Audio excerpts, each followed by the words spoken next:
Get your booty to the pole, get your booty to the pole, get your booty to the pole, get your booty to the pole, get your booty to the pole, get your booty to the pole, get your booty to the pole, get your booty to the pole, yeah. Did we get your attention? Good. Ladies and gentlemen, bienvenue dans Trax. Alors que les élections présidentielles américaines approchent à grands pas, le pays de l'oncle Sam fait grise mine.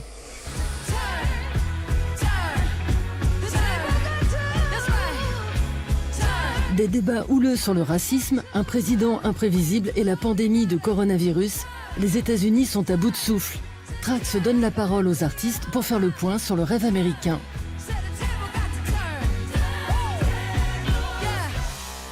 Parmi eux, Jordan Firstman, considéré comme l'homme le plus drôle du web, il a lui aussi son avis sur la situation. Aucun pays n'est le meilleur du monde. Ce sont juste des endroits sur cette planète. Seulement quelques mois après les manifestations qui ont suivi l'assassinat de George Floyd, l'émotion est encore palpable. Pour l'heure, tout le monde ignore à quoi ressemblera l'Amérique de demain. Le cyberpunk propose quelques pistes de réflexion grâce à ses visions dystopiques et futuristes. Commençons par un état des lieux. Voilà, dos vide génial. C'est sans doute l'homme dont on a le plus parlé ces dernières années dans Trax, et ce n'est pourtant pas un artiste.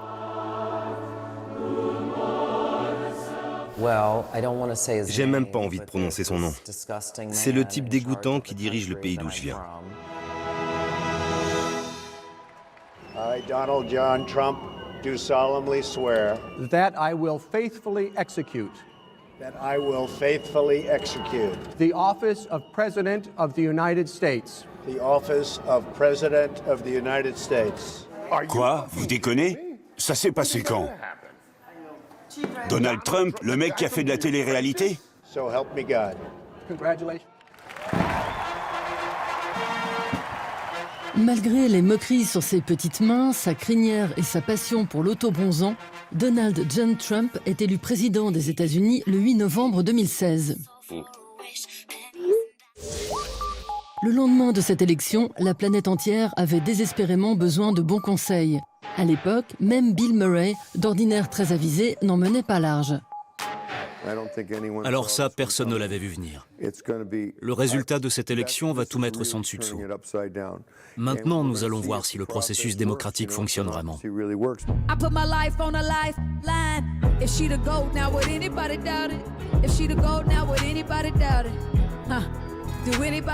L'effet Trump n'avait d'ailleurs pas tardé à se faire ressentir. Le monde de la pop s'est rapidement politisé comme il ne l'avait plus été depuis des années. Et certains artistes comme Janelle Monáe n'ont jamais caché ce qu'ils pensaient de leur nouveau président. C'est un homme qui ne respecte pas les femmes. Il a quand même commis des agressions sexuelles. Il méprise les immigrés et les minorités. Mes ancêtres ont bâti l'Amérique. Ils ont construit la Maison Blanche où il vit. Et il n'a aucune considération pour notre contribution à la société. Le fait qu'il accède à la fonction suprême pour nous, c'est un coup de poing dans le ventre. Trump a accéléré les clivages dans un pays déjà très polarisé. La situation aux États-Unis m'a rendu plus gai que jamais.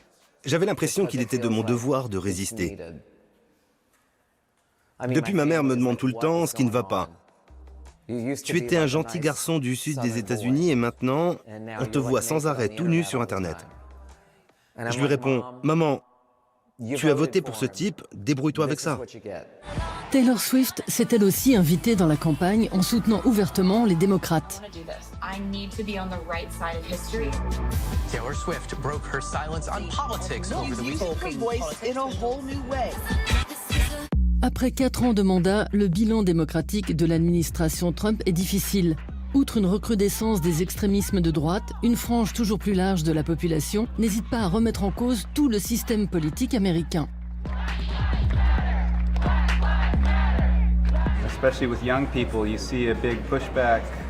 Chez les jeunes, il y a beaucoup de résistance, d'actions menées contre ce gouvernement, contre le déni climatique, contre la violence des armes.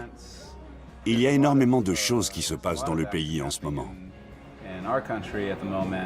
Et ça peut rendre optimiste. Pour l'élection de 2020, le consensus est clair. Ce sera tout sauf Trump. Nous voulons quelqu'un qui nous écoute et qui nous voit. Même si Joe Biden n'enthousiasme pas vraiment la nouvelle génération, les stars font tout pour encourager leurs fans à voter. La chanteuse Lizzo a interviewé Kamala Harris, la colistière du candidat démocrate. La rappeuse Cardi B s'est entretenue avec Bernie Sanders et Joe Biden lui a accordé un entretien pour un magazine féminin.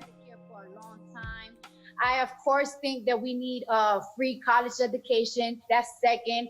And I want Black people to stop getting killed. And no justice for it. I'm tired of it. Billie Eilish, souveraine de la pop, a même participé à la convention du Parti démocrate et y a livré un message sans équivoque. Donald Trump is destroying our country and everything we care about.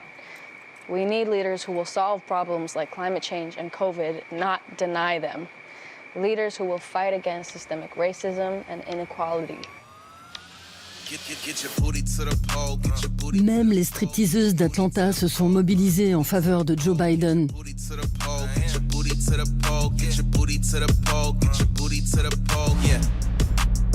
It's clear Black lives don't matter to some of our current elected officials.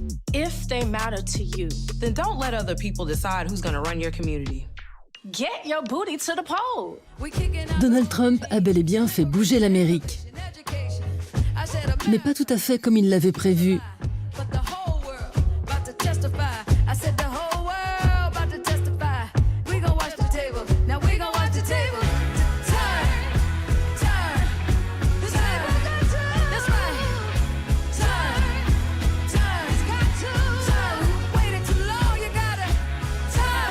Alors, qui va gagner cette élection? Joe Biden. Oui. Ce sera lui. Actuellement, nous sommes tous complètement traumatisés et incapables de prendre des décisions rationnelles. Avec Joe Biden, nous aurons le temps de nous reposer et de réfléchir à une stratégie cohérente pour notre avenir. Bien sûr, il représente un système politique dont nous ne voulons plus, mais nous avons besoin de temps pour définir la marche à suivre. Les États-Unis ne nous ont pas attendus pour exister. À nous de dessiner le pays de demain.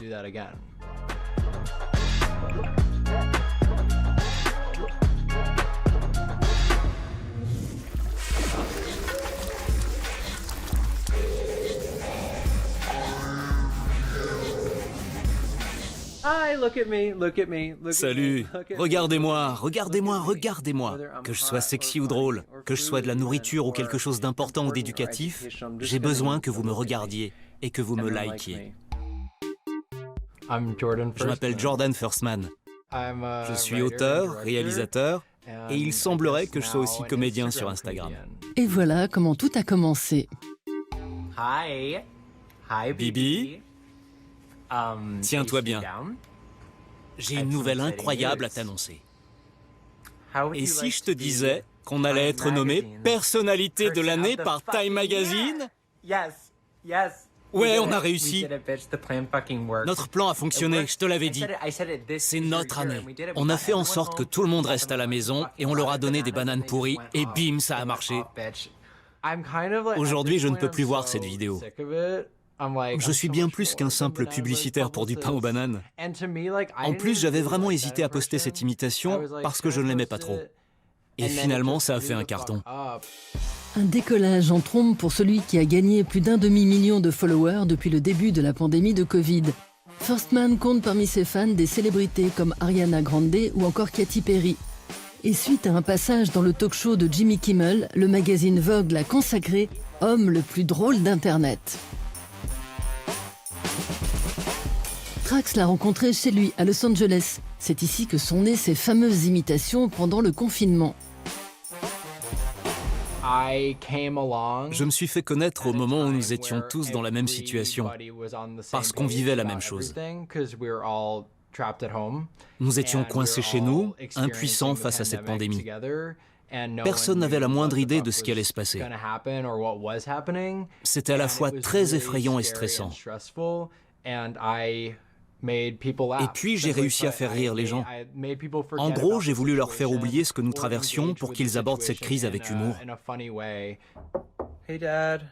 Salut papa, t'es en train de travailler? Je peux te déranger une seconde? J'avais juste envie de te parler du coronavirus. En ce moment, pas mal de gens m'adressent leurs prières. Mais la Covid, ça ne me regarde absolument pas. C'est ton affaire. Je sais qu'on peut se sentir très isolé quand on n'est pas en société. Moi, pour m'amuser, je vais dans une aile de ma maison que je n'utilise pas trop. Faites comme moi. Restez-y 1 ou 2 nuits et vous aurez l'impression d'être en vacances. J'aime la Covid. J'aime la Covid. Covid-19, je kiffe. J'ai toujours eu une opinion sur tout. Mais je pense que mon humour a évolué avec le temps. Plus je vieillis, et plus mes blagues sont cinglantes. Ça doit être une sorte de talent naturel. Bon, je dis ça sans vouloir me la péter. Hein. Ok, je suis un frimeur. Jordan Firstman, le bien nommé, faisait partie du Gotha de Los Angeles avant de devenir une célébrité sur les réseaux.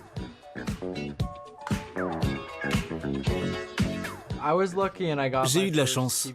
À 24 ans, j'ai décroché mon premier job en tant que rédacteur pour une chaîne de télé. À partir de ce moment, j'ai été nourri en permanence par l'industrie du divertissement. Mais avant ça, j'ai fait plein de petits boulots débiles. Attendez, je crois même que j'ai été barista. Non, en fait, je dis ça, mais je crois que c'est faux. Ou peut-être bien que si. Bref, je m'en souviens plus.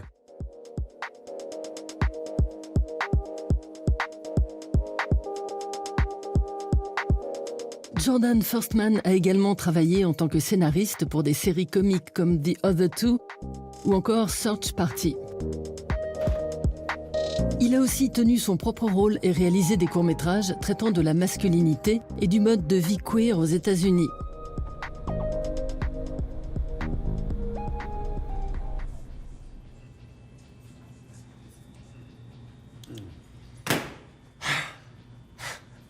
Isn't it so funny how I can just like cut off a conversation for a full minute and that's like acceptable now because of like, it's crazy. I mean, like, even if I were to like remember what we were talking about, which I don't, like the energy of it would be gone. So we have to just like start our conversation over.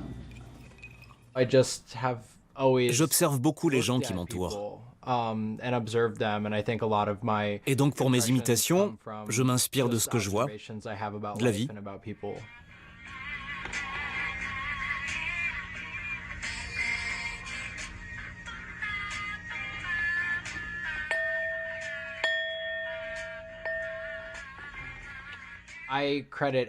Tout ce que je possède dans la vie, je le dois à mon travail spirituel.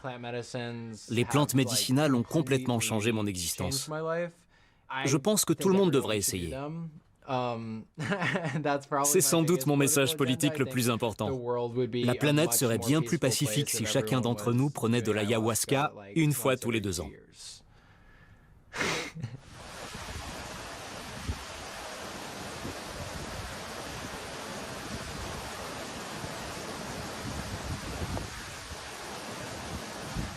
J'ai simplement envie que les gens regardent au plus profond d'eux-mêmes, qu'ils s'acceptent pleinement et qu'ils sortent dans le vaste monde pour casser la baraque.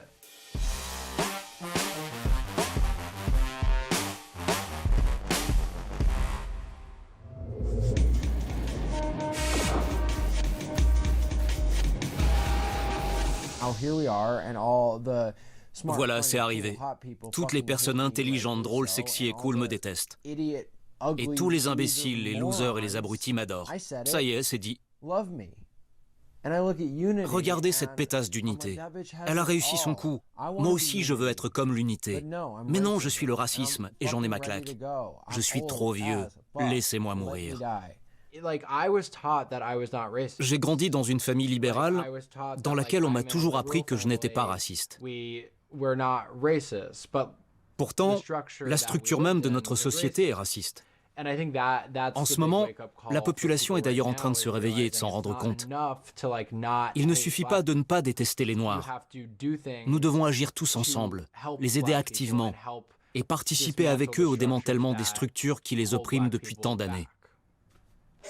No peace, no justice, no peace, no justice, no peace, no justice, no peace, no justice, no peace, no justice, no peace.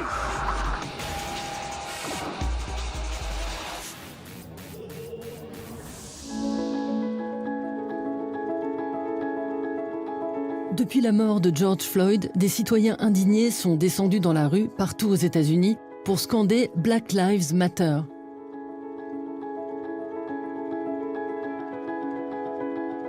Dans son court-métrage « We Are George Floyd », le réalisateur Julian Marshall a immortalisé le chagrin, la colère et l'espoir des manifestants de New York.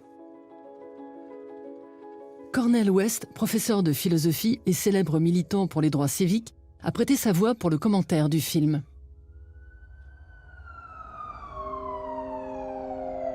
Well, I just want to begin by extending my condolences to the Floyd family. They exemplify spiritual nobility. That's very important. Long history, 400 years of black people having to come to terms with these kinds of vicious murders and assassinations and attacks. But I think what we're really experiencing here, though, brother, and I say this in all honesty and deep sadness, but I think we are witnessing America as a failed social experiment. And what I mean by that is that the history of black people for over 200 and some years in America has been looking at America's failure. Its capitalist economy could not generate and deliver in such a way that people could live lives of decency.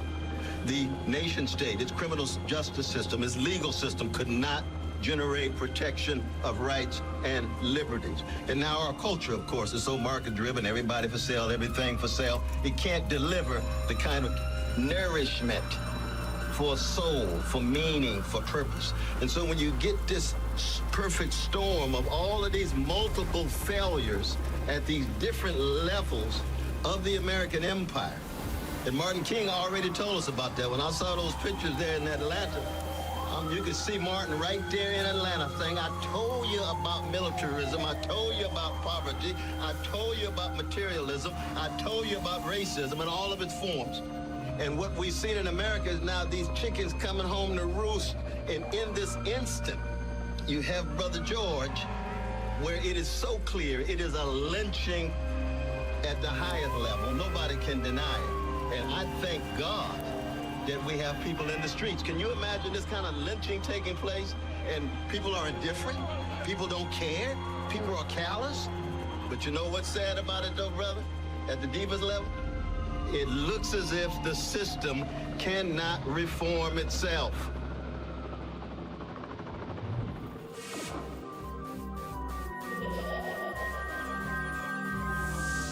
Girl, you need to dump him. I'm sorry, Meuf, tu dois rompre. Je suis désolé, mais il craint vraiment. On en parle tous entre nous. Je te jure qu'il craint. Il ne te respecte pas. Il ne souhaite pas le meilleur pour toi. Et malheureusement, il ne t'aime pas. Je déteste dire ça, mais je crois que tu es amoureuse de l'idée que tu te fais de lui. Je sais que c'est un beau parleur, mais il ne fait jamais ce qu'il promet. Et je pense que tu es déjà au courant. Il ne s'intéresse qu'à lui et à gagner de l'argent. Nous devons arrêter avec cette idée que nous avons de l'Amérique. Je ne parle pas d'une localisation géographique, mais du principe même des États-Unis. C'est un pays qui ne traite pas bien ses citoyens, à cause de la manière dont le système est construit. L'Amérique ne se soucie ni de vous ni de moi. Certes, c'est la terre sur laquelle nous vivons, mais il ne s'agit pas de ça. Nous devons nous défaire de l'idée que notre système politique et les fondations sur lesquelles il est bâti sont là pour nous aider. Parce que ce n'est pas le cas. Il existe pour aider peut-être une vingtaine d'hommes blancs.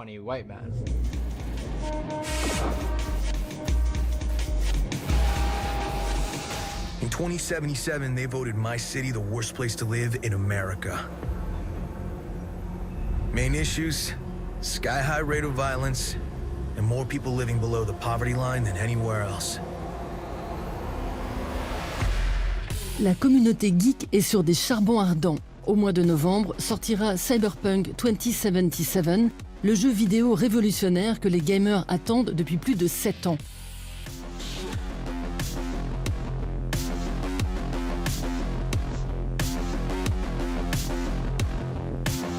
Les joueurs pourront endosser le rôle de Vi, un paria errant dans la mégalopole sombre et crasseuse de Night City.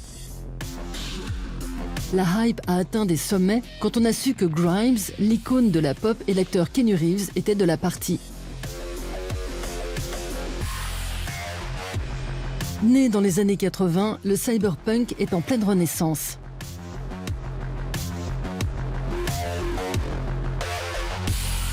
En route pour un voyage au cœur des cités gigantesques et dystopiques où se côtoient cyborgs, pirates informatiques et grandes enseignes lumineuses.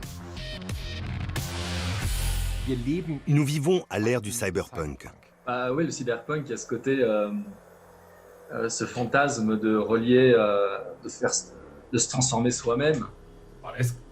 C'est une sonnette d'alarme pour l'humanité.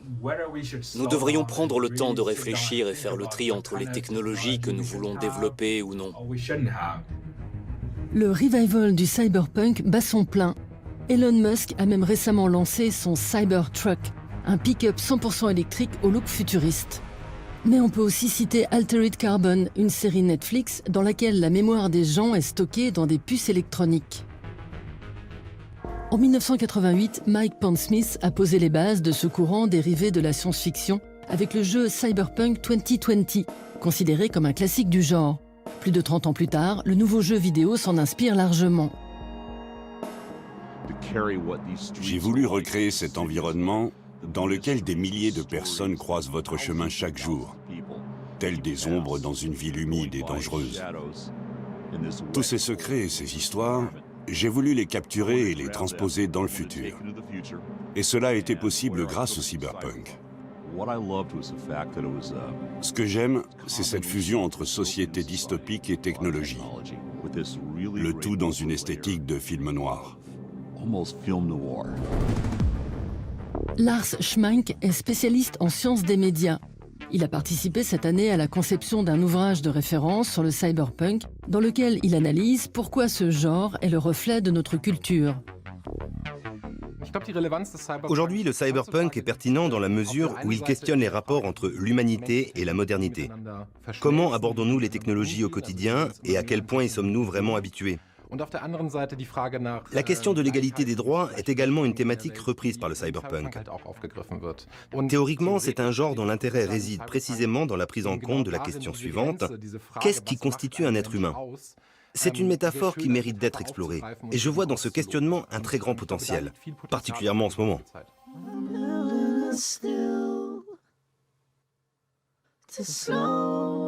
Le cyberpunk associerait donc haute technologie et marginalité. Mais dans un monde qui n'a toujours pas vu naître de cyborgs, qu'en pense-t-on ? Trax mène l'enquête auprès de jeunes artistes pour savoir pourquoi l'esthétique cyberpunk les fascine autant. J'estime que le cyberpunk s'est toujours focalisé sur l'humanité et sur la société. Dans mon travail, la ville joue un rôle très important. Parce que c'est souvent là que se produisent les bouleversements sociaux. C'est dans l'espace urbain qu'est concentré le pouvoir et que les technologies sont le plus visibles. Axel Le vit et travaille à Shanghai. À l'aide d'un logiciel 3D, il a réalisé plusieurs courts-métrages cyberpunk se déroulant dans de fascinantes mégapoles. Sa dernière création, Vincent, relate l'histoire d'un héros solitaire en croisade contre une horde de gangsters, inventeur d'une technologie futuriste de lavage de cerveau.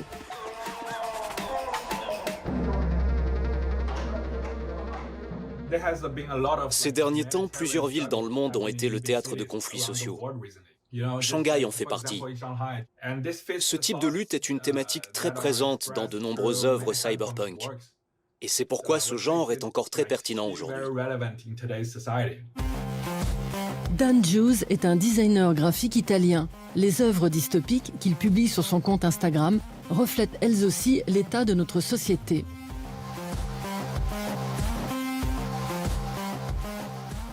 Quoi qu'il arrive, le cyberpunk a un aspect politique. On y voit souvent des outsiders en lutte contre des multinationales. Dans mon travail, j'utilise les logos de ces grandes entreprises parce qu'elles représentent le mal. En ce qui me concerne, je ne lance pas un appel pour combattre cet ennemi.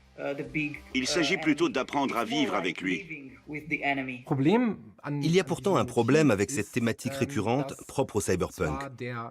L'outsider arrive toujours à améliorer sa propre situation, mais ne cherche jamais à changer fondamentalement la société. Mais au fait, l'année 2020 ne pourrait-elle d'ailleurs pas être qualifiée de dystopie ? La pandémie de Covid-19 a rendu les choses bien plus claires. Il est évident qu'il est de plus en plus difficile pour les pauvres de survivre, alors que les grandes entreprises font toujours plus de profits. Vu la manière dont les choses évoluent actuellement avec le coronavirus, l'opinion publique s'intéresse toujours davantage au changement climatique. Compte tenu des circonstances, nous aurions tout intérêt à nous intéresser au biopunk, un sous-genre du cyberpunk.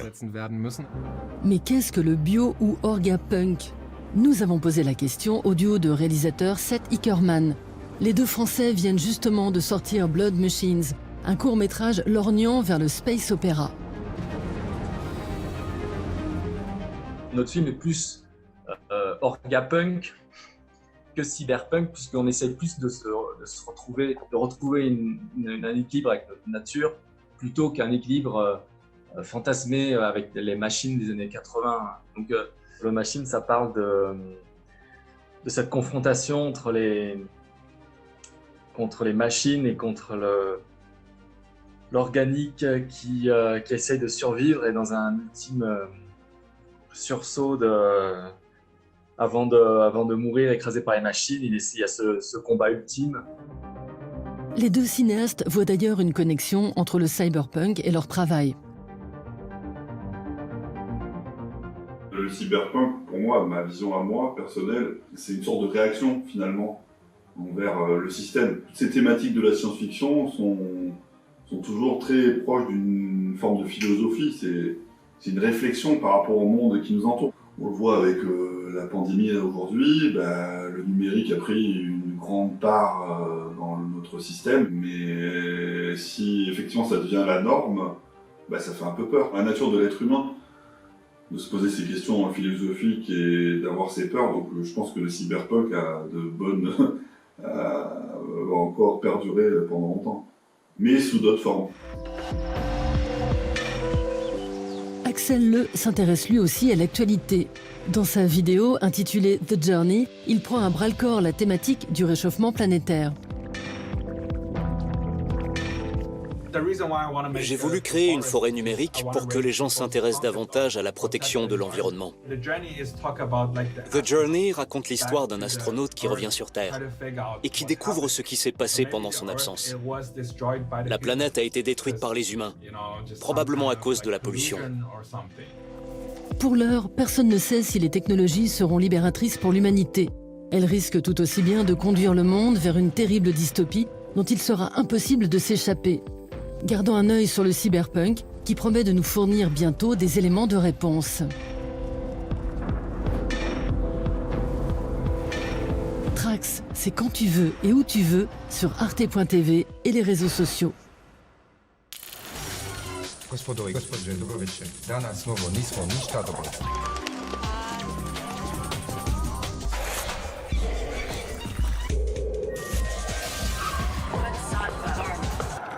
Voilà, do widzenia.